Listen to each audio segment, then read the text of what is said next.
Aaron Tanguay, the producer of 207, joining us with a look at what's ahead on tonight's show at 7 o'clock. Talking about a building that a lot of people will recognize. Yes. Yeah, and a lot of people will probably either drive by or walk by and may not give it a second thought. We're very familiar with it. It's across the street. Very It's close where to we us. used to get our coffee. Yes. And now it's where we can get our coffee again. But yeah, the Flatiron Building or the Hay Building right there on the corner of Congress and High and Free and all those.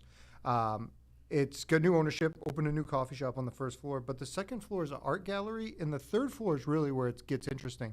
It's 6 art studio spaces that can be rented out, and the new owners are artists themselves, but they rent out the studios there on the third floor, and they've created a little art colony.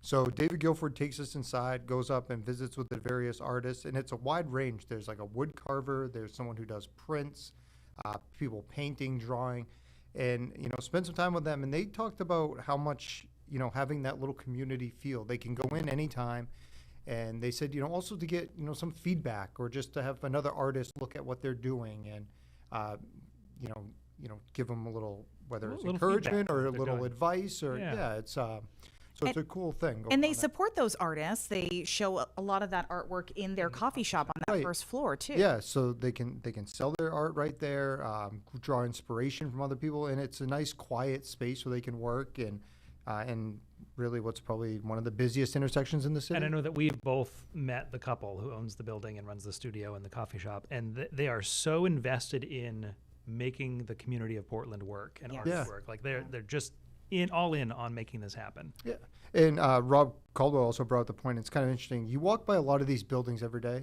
and you don't really ever know what's going on behind those windows, Yeah. behind those walls. And, Right. right there, a lot of good artwork being done. So David takes us inside, like I said, introduce us to the owners, the artists, and get a real appreciation for what's going on there.